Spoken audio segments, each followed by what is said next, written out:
In that moment, I consciously opened my mind to the thoughts of those around me.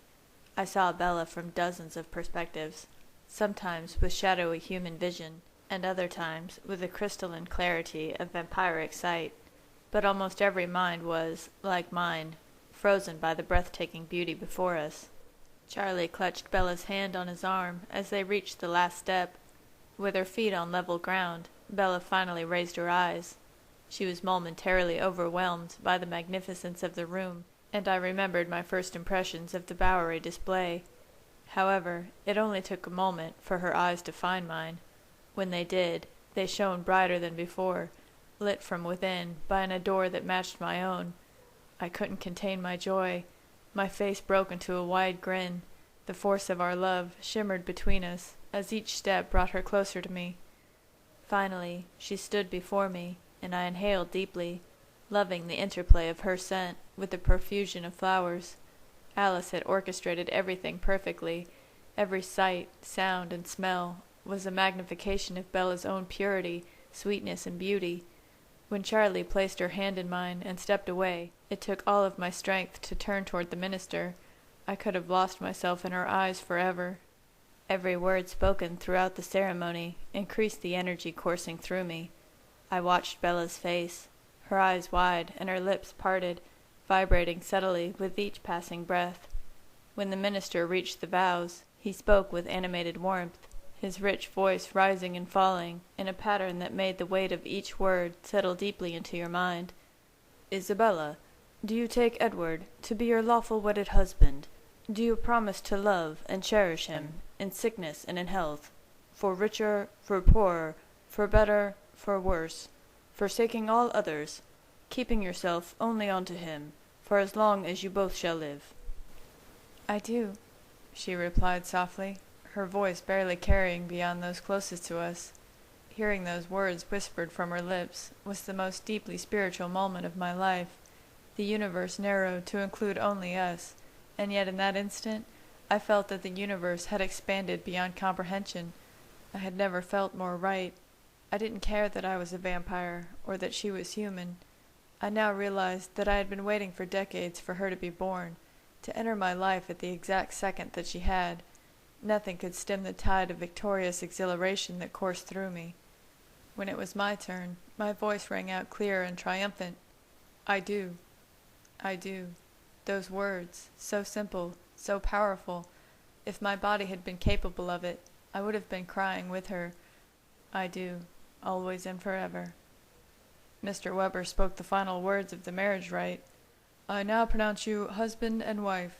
You may kiss the bride." I anticipated that kiss as much as our first, but for very different reasons.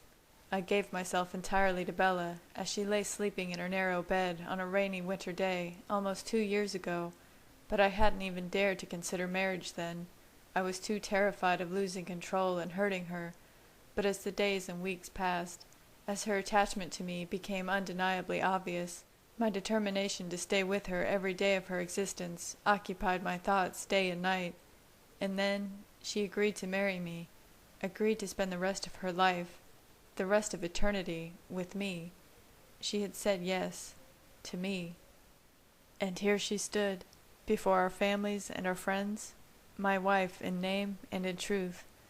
I framed her face with my hands, taking in her trembling lips and tear-filled eyes. She had never been more beautiful to me. Isabella Marie Cullen, Mrs. Edward Cullen, my love, my life.